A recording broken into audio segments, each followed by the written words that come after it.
Dear students, welcome to today's class. In this lecture video, we are going to discuss about the Markovich model. Portfolio theory is one of the most important concept in personal finance. Being a portfolio manager, we need to evaluate different portfolios and select the best portfolio. Now, the portfolio models we are going to discuss here. And to understand the Markovich portfolio model, one of the most famous portfolio model, that is Markovich portfolio model. And at the end of the class, we will be aware about the various portfolio models, what is portfolio model, and aware about portfolio model, and able to interpret the Markovich portfolio model. One of the most remarkable portfolio model that will guide the investors, most of the investors, to select the best or optimal portfolio. Now let's start the topic. Portfolio models or theories. What is a portfolio model? So investors always try to select the best portfolio. To select the best portfolio, there are different portfolio models are available. Among these models, if you follow any one of these models, so that you will be able to select the best portfolio among the different portfolio.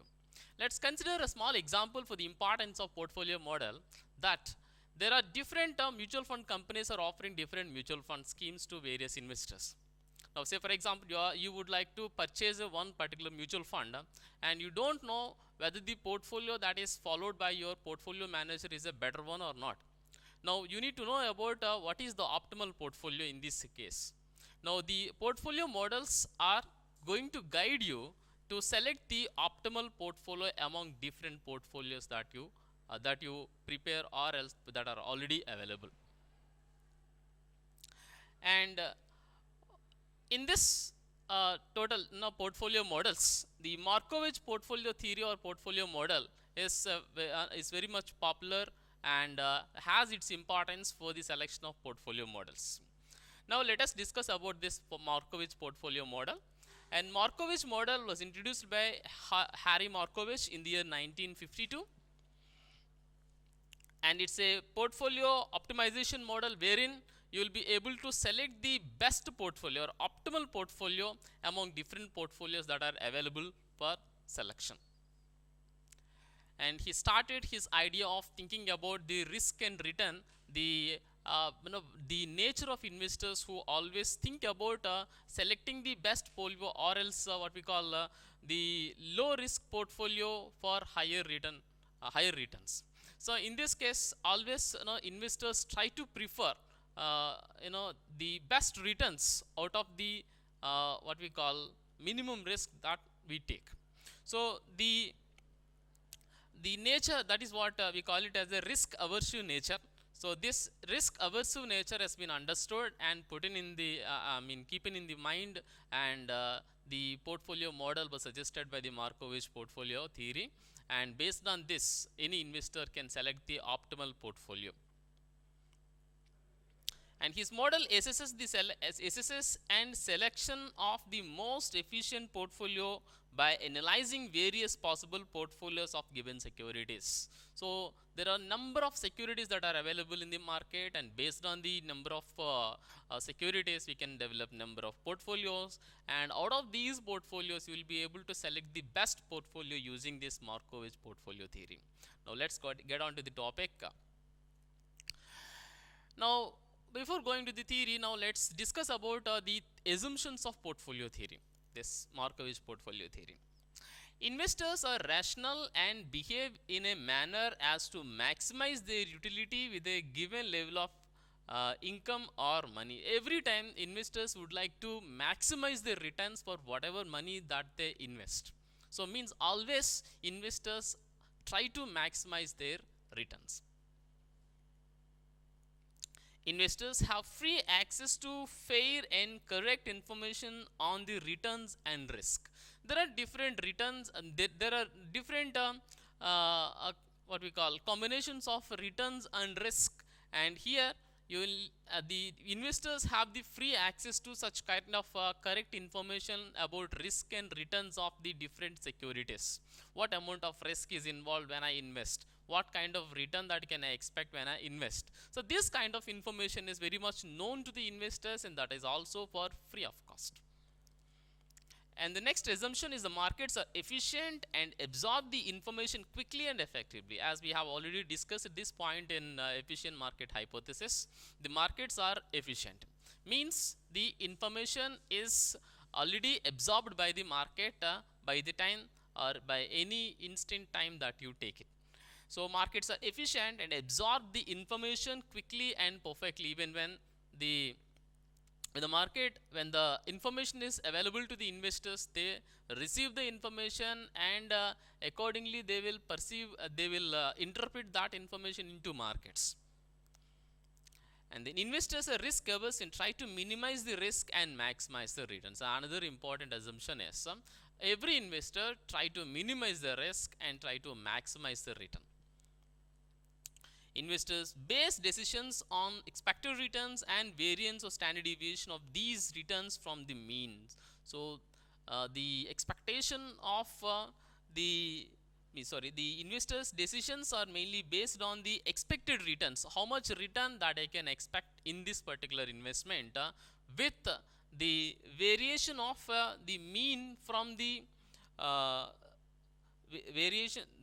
variance or standard deviation of these returns from the mean. Yes, the whatever returns that you are expecting, to what extent these returns can vary from its mean is another parameter for considering or taking decisions.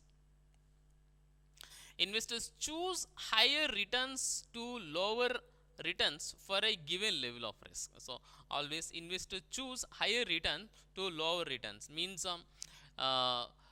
they always prefer to choose the higher returns first and then lower it, and then go to the next level of return, and then next lower level of return. In that way they try to maximize the returns every time.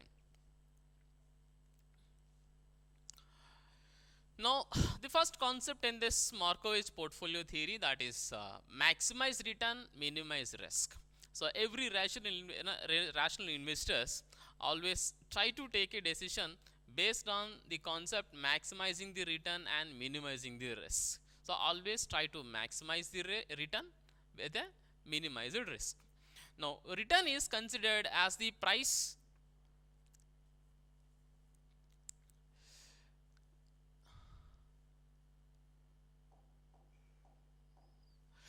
Now return is considered to be the price appreciation of any asset or a stock, and also the capital inflows. Means, as you all know, we have already discussed in the risk and return concept what is called a return is. A return is something, the price appreciation of an asset, and also this can be like, say for example, you consider equity. For equity, what is the return is capital appreciation and dividend. So capital appreciation and dividend, these two are the different types of returns that you can expect out of the equity investment. And in case if you make an investment into bonds, then your expected return is the interest. So interest. So now this kind of return is expected, or return is considered, these kind of things are known as the returns.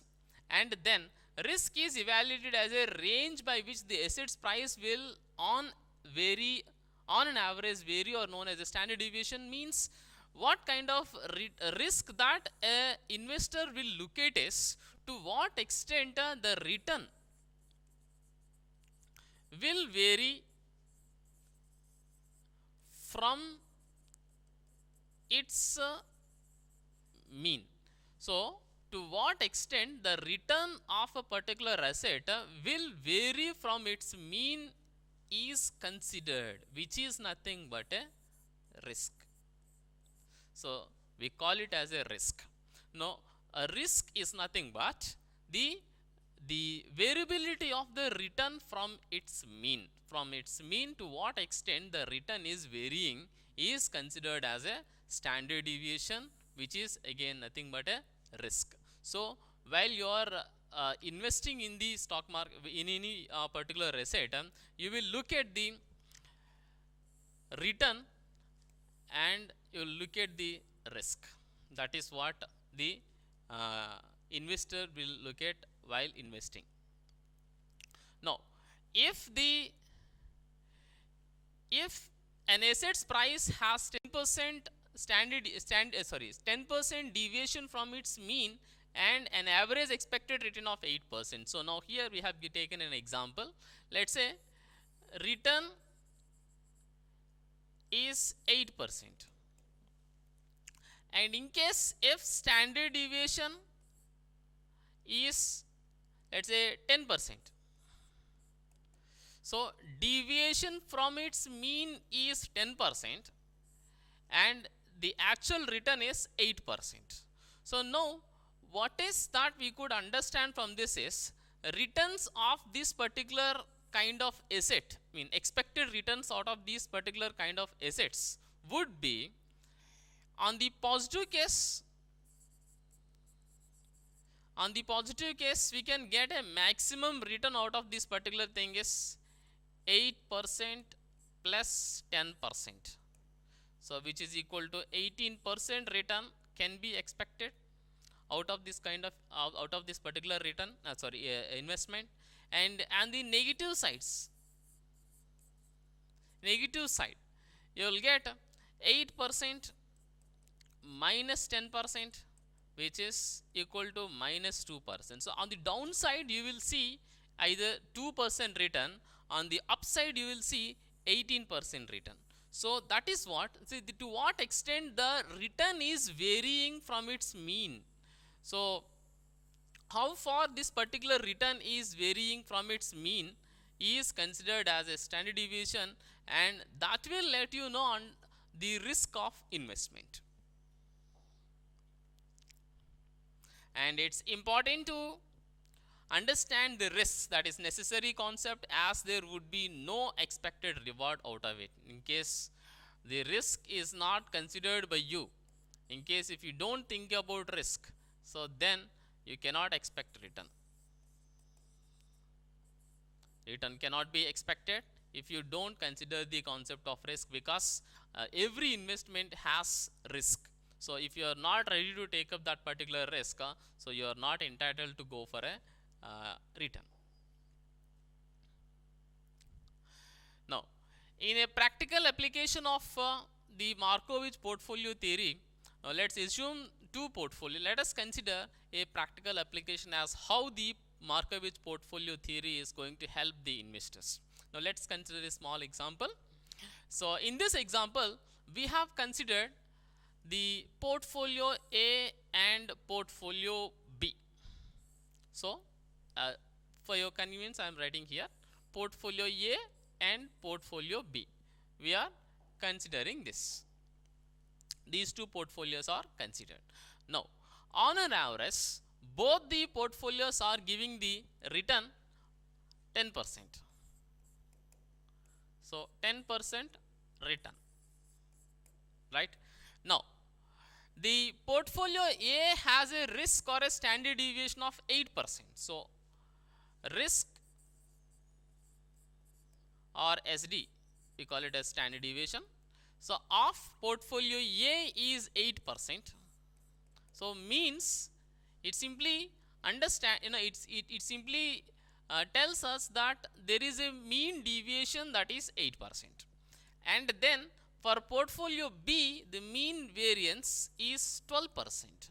So out of this particular example, what we can understand is the portfolio A has the lower levels of risk and portfolio B has higher levels of risk. So what we can understand from this kind of example is, we'll see.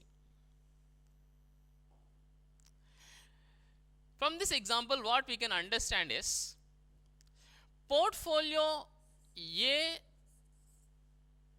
is giving 10% return as well as portfolio B, but the risk of portfolio is 8%, A is 8%, and the risk of portfolio B is 12%. So from this example, on an average, in case if we expect the positively, then maximum you will get 18% return in case of portfolio A, but whereas in the portfolio B you will get a return of 22% to the maximum extent. So means if you are really ready to take up this 12% risk, then you can expect 22% return. And then in case if you take only moderate risk like 8% risk, then you would expect 11% return out of this investment. So that is what uh, the Markovitch portfolio theory. And the concept 2 is diversified portfolio and the efficient frontier.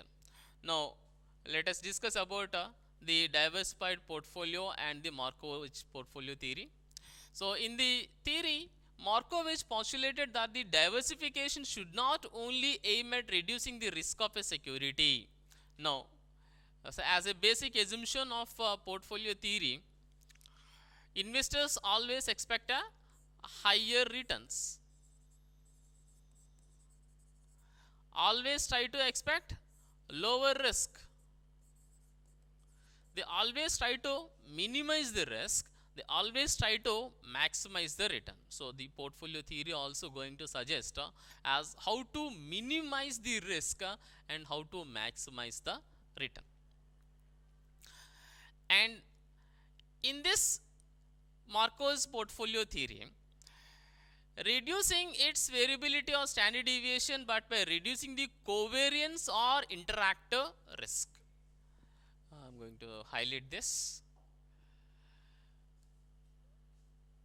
Not only the standard deviation is going to be reduced. Standard deviation, the basic mean deviation is looked at the reduction, but also we will look at in this Markovitch portfolio theory, we will also look at the covariance or the interactive risk of two or more securities. So the risk associated with two or more securities in the portfolio.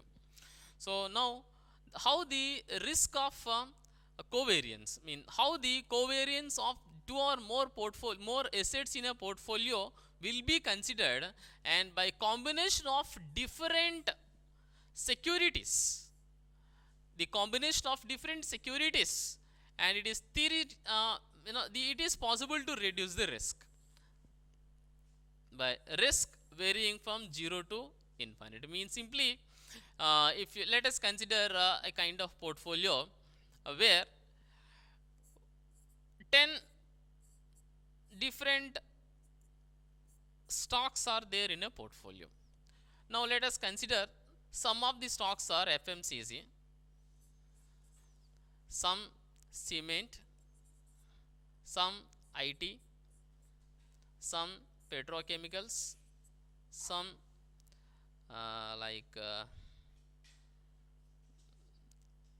FMCG, petrochemical, cement, and let us consider another sector like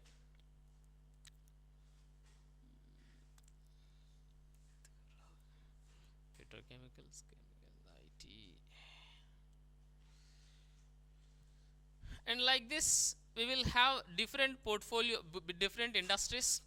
Now, so in case if you select different stocks from different sectors, different stocks, all these are different stocks, so different stocks from different sectors, now the sectorial specific risk will be minimized, because this entire portfolio is consisting of 10 different stocks of 10 different industries. So every industry is associated with certain kind of risk, but since you are including all the different types of stocks related to different industries, so that the industries risk will be minimized, and this risk is nothing but the covariance or interactive risk among different securities that are there in the portfolio. That is the reason why, in case if you invest in a stock more than different industries, more than 15 different industries, so that your risk will come down to even 0 also. This is called as a diversification of assets or diversification of portfolio. So through the diversification we can minimize the risk and even make it to 0 also. And the Markovich portfolio theory,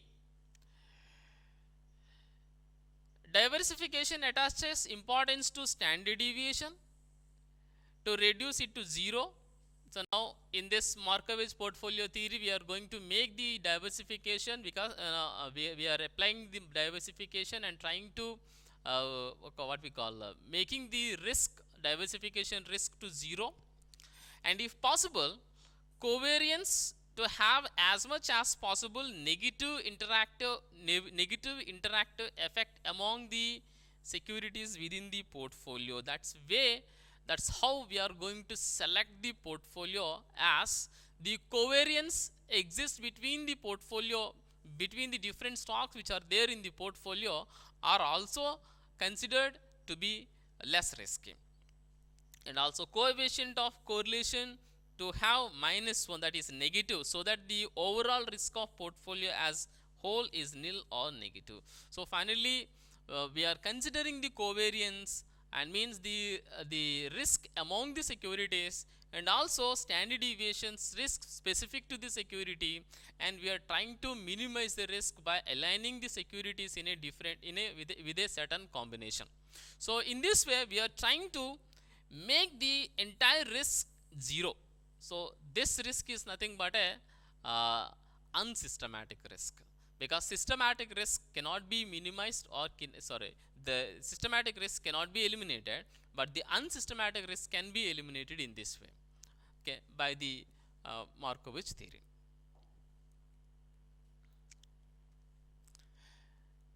Now let's see the important parameters for building up the efficient set of portfolio. Now the first parameter for the building up of efficient portfolio. Now let us understand first what is an efficient portfolio is. What is called an efficient portfolio? Let us consider this example. There is a portfolio A and there is a portfolio B. Let us consider risk, return. The risk of portfolio A is 8%, portfolio B is 12%, and the return of portfolio is, let's say for portfolio A it is 15%, but for the portfolio B it is let's say 14%. Now look at this particular scenario where there are two portfolios, portfolio A and portfolio B, but portfolio A has the lower risk than the portfolio B. So now obviously portfolio A has the lower risk than the portfolio B, and now return of the portfolio A is 15%, whereas return of portfolio B is 14%. Means the lower risk portfolio A has generated higher return, whereas the higher risk portfolio B has generated lesser return. Now out of this example, which one is considered to be as an optimal portfolio? Exactly, portfolio A, because the risk involved in this portfolio is less and the return of the portfolio is more, whereas on the portfolio B risk is more but return is less, which is less attractive. So this portfolio is considered to be efficient portfolio, but there are number of portfolios that are available in the market. But how can you consider all the risks and all the returns? Maybe there are some kind of portfolios where 8%, let us consider another example here to illustrate. Let's say there is a portfolio A whose risk is 8%, B whose risk is 12%. Now let us consider another case of return here. The portfolio A is generating 15% return, but whereas portfolio B is generating 16% return. Now you tell me which one is efficient. Can we say directly that portfolio B is efficient or portfolio A is efficient? No, right? Because here there is a high risk, low return, high risk, high return. But to what extent the portfolio and this high return is justified with the risk what we are taking? and to what extent the lower risk is justified with the kind of return that what we are getting is also to be considered for judging the either A is an efficient portfolio or B is an efficient portfolio. We cannot say directly. That is why it requires the calculation of the portfolio efficiency by doing some calculations related to the portfolio risk, portfolio return, and different other parameters. Now that's why here what is required for the the building up of efficient set of portfolio is expected return. The what kind of return that we can expect here, and the variability of returns as measured by standard deviation means, so first one is return, the next one is risk. So these two are the another parameters for building the efficient portfolio. Once you build the portfolio, once you are trying to build the efficient portfolio, now we should look at the what is the expected return out of this portfolio, what is the risk that is involved in the portfolio, and the covariance or the variance of one asset return to another asset return. So to what extent the return of one asset is correlated with the return of another asset. So this is important because we can minimize the risk of the total portfolio if the covariance is good. So the way that the return of one asset is related with the return of another asset will decide the overall risk of the portfolio, and that is why the covariance is another parameter to consider. And then in general, the higher expected return, and in general the higher the expected return and lower is the standard deviation. So means whenever you are expecting the higher return, in general how the investors are going to think about is we need higher returns, and also what they are expected in general is lower should be the standard deviation. Standard deviation must be less. And also covariance, lower must be the correlation. So correlation among the securities also must be less, and whatever is the risk of the individual securities in the isolation, the total risk of portfolio of all securities may be lower. So that is what, even individual risk of securities may be little high or little low, but the overall risk of the portfolio must be less. In such a way, we need to combine the different stocks in the portfolio to develop an efficient portfolio.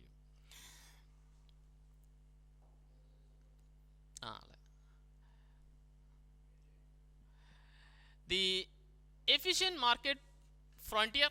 So now on the screen you will see the efficient market frontier. Now efficient Markowitz efficient frontier.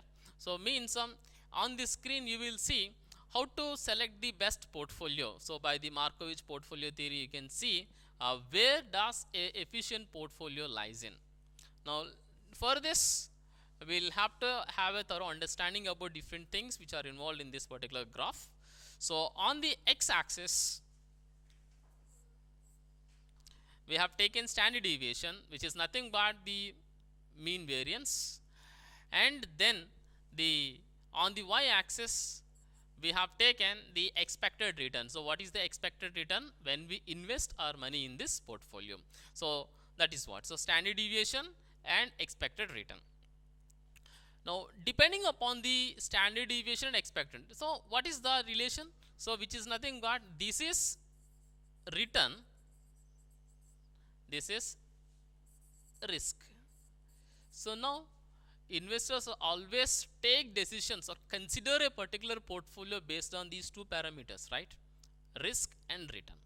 Now what is the general scenario between the risk and return? Higher risk, higher return, lower risk, lower return. That is a general scenario. But as per the Markowitz theory and also the expectation of the rational portfolio or a common portfolio, common investor, what is the general expectation out of investment is lower risk, higher return. So the expectation is lower risk, higher return, but we'll see how can we select the portfolio based on the lower risk and higher return. In case of a particular portfolio where there is a lower risk and higher return, that must be considered as the optimal portfolio. because we will generate higher return for a lower level of risk. So that's the portfolio to be considered, to be selected, and portfolio theory is going to guide you in a way as how to select the risk, mean the portfolio wherein the return is high and risk is less. So that's why only two parameters are to be considered for the selecting the optimal portfolio, that is risk and return here on the graph. Now you will see there is an expected return. On this expected return there are two components. If you divide this expected return into two components, one is risk free rate of interest.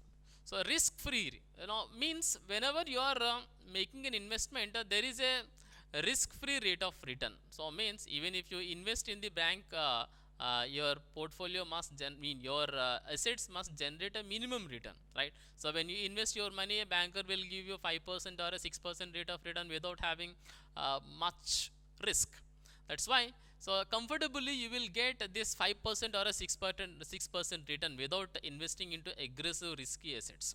That's why there is a risk free return that can be expected out of investment. So that is what is here, risk free rate of interest. So now we can consider this zone as a risk free rate of interest, and this part is the return for the risk. So now this entire range so will give you return for not taking any risk, but for this particular zone that you consider, this is a return for the risk what you take. So the total overall expected return is a combination of the risk free return and the risk return. So now since you are trying to pick the portfolio wherein the return must be high and risk must be less, now let's see how better that we can select this kind of portfolio. Now on the x-axis we have taken standard deviation, means the risk.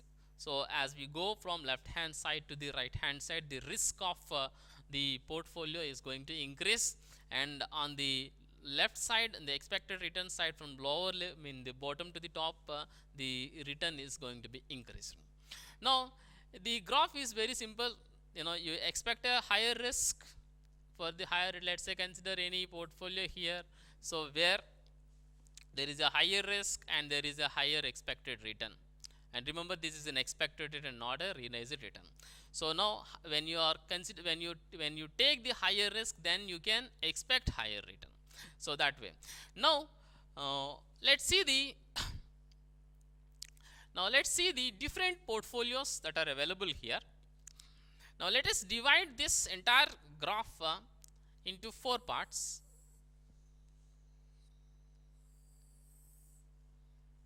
Okay, and this, let's say Q1, Q2, Q3, Q4. So quadrant 1, quadrant 2, quadrant 3 and quadrant 4, let's divide this entire graph into 4 parts. Now here the quadrant 1 is a part is where there is a high return and low risk. So see this quadrant 4, there is a high risk and high return component, for a less risk. So very attractive. And then quadrant 3, so wherein lower risk, lower return. See this, lower return and lower risk. So low risk, low return is the quadrant 3. Now let's see the quadrant 2. For the quadrant 2, where the high risk and high return. So means there is a quadrant 2 wherein all the portfolios comes under the quadrant 2 are considered to be high risk and high return portfolios, whereas in the quadrant 3 the lower risk and lower return portfolios. Now let us consider quadrant 4. higher risk and lower return. So that is quadrant 4.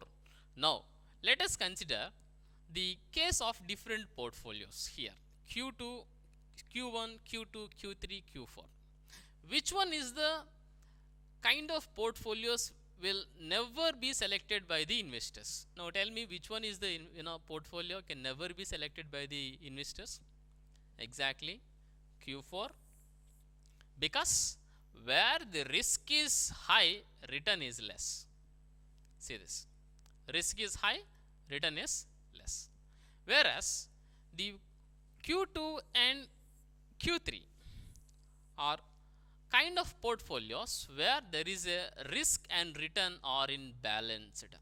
So where the risk and return, higher risk, higher return, lower risk, lower return. So here lower risk, lower return, higher risk, higher return.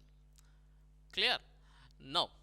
So people never consider these three because they don't want these three, because no, higher risk, higher return, because since you are taking higher risk, lower higher return, since you are taking lower risk, lower return, but here you are taking higher risk and lower return. So these three are not required by the investors. But what is required is Q1 quadrant portfolios are required, because where the risk is less and return is more.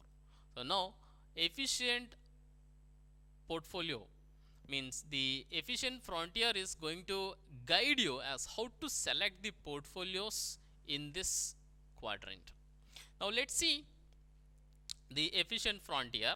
So this dotted line, if you see dotted line, this is what is called it as a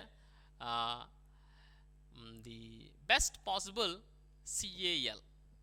So best possible CAL, capital allocation line. So through this particular line we are going to allocate our capital. Now this curve we call it as a efficient frontier. It's in parabolic shape. So efficient frontier is the set of portfolios, and out of these set of portfolios you will see there are different portfolios even below to this particular parabolic line. So consider this portfolio, this one, this one, this one. So there are different portfolios are to be considered, but whereas you consider any portfolio rather than the portfolios on this line, on this parabola, if you consider any other portfolios, their risk and returns are not as per the expectation of the investors. Because see this, the portfolio here in this particular Q3 quadrant where low risk, low return. Here Q4 high risk, low return, never expected. Again here high risk, high return, and here also high risk, high return. But the portfolios on this particular line, mostly you see the portfolios on this particular line related to this Q1 quadrant. So now Q1 quadrant is having the different portfolios with a combination of low risk and high return kind of combination. So this is a combination that is expected by the investors. Being an investor, what you expect is, I want to take a more less risk, but I want more return. So you will develop a kind of portfolio or choose a kind of portfolio where it gives you maximum return with a minimum risk. So you consider any portfolio on this efficient frontier, and that will give you higher return for a lesser risk. But again, this capital allocation line will be will be drawn here, and the tangential portfolio with the capital allocation line and the efficient frontier is the portfolio suggested by the Markovich portfolio theory. The Markovich portfolio theory is suggesting you the way it is the intersecting the portfolio or tangenting the portfolio. So the tangent portfolio for the capital allocation line and the efficient frontier is suggested by the Markovich portfolio theory. Now, as per the assumptions of Markovich portfolio theory, the investors' expectation is taking higher return for the lower risk. And that is possible with the Markovitch portfolio theory by calculating different risks and returns of different portfolios. Not only that, the covariances of different stocks in the portfolio or securities in the portfolio. With these calculations, you will be able to identify the different portfolios and you can draw the efficient frontier. Once you draw the efficient frontier and the best possible capital allocation, you will get the tangential the portfolio with the efficient frontier. So the portfolio the where the tangent whatever the capital allocation line is getting tangenting, so that particular portfolio is nothing but a optimal portfolio suggested by the Markovitch portfolio theory.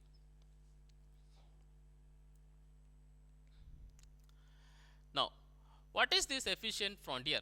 Now, let's see, the chart above shows the hyperbola showing all the outcomes for various portfolio combinations of risky assets, and where the standard deviation is plotted on the x-axis and y-axis, as now we have discussed.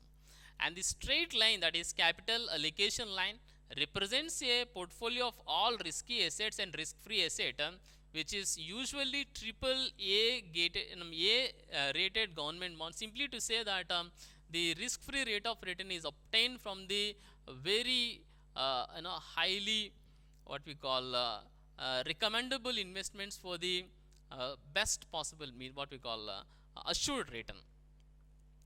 And the tangency portfolio is the point where the portfolio of any of only risky assets meet the combination of risky and risk-free assets. So means the tangential asset is nothing but a portfolio is a combination of risky and the risk-free assets. So means a portfolio that has the return component with respect to risky as well as the non-risky investments. So this portfolio maximizes the return for the given level of risk.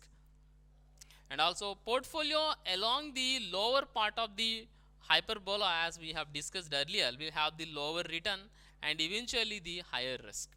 So now portfolio to be the right will have the higher returns but also the higher risk, as we have discussed in this that the portfolios which are there in the efficient frontier will be considered for the selection.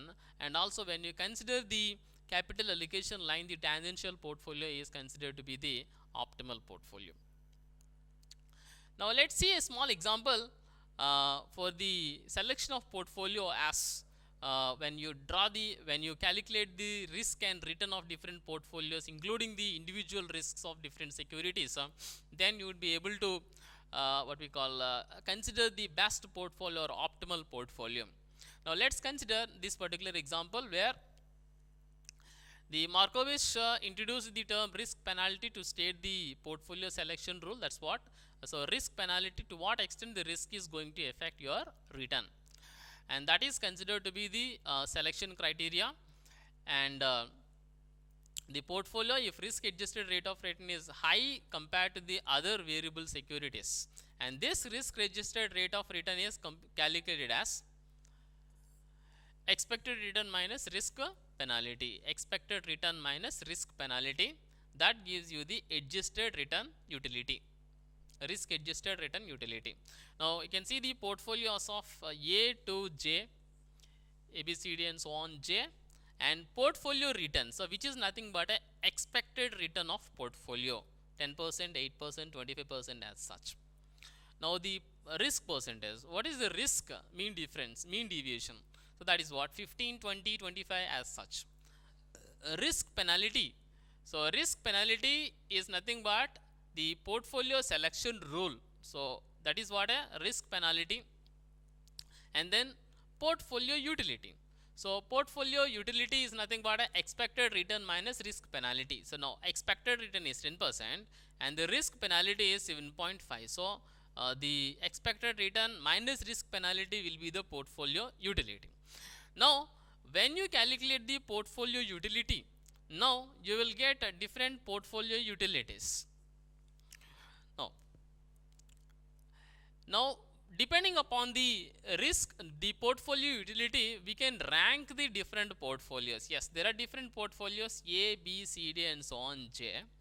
But we can rank these portfolios depending upon the risk, portfolio utility, because it is nothing but the expected return minus risk penalty. In case risk affects, to what extent the expected return is affected will be taken into consideration to calculate the utility.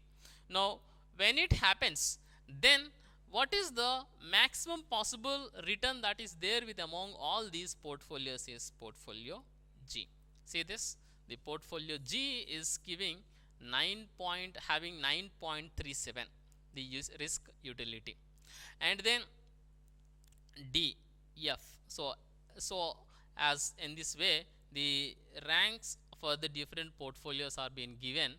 So that's the reason why the portfolio G, if it is selected among all these different portfolios, so now whatever the case it is, the portfolio G is going to give you a return of 9.37%. so you'll be able to get the maximum return out of the different portfolios what you have with you.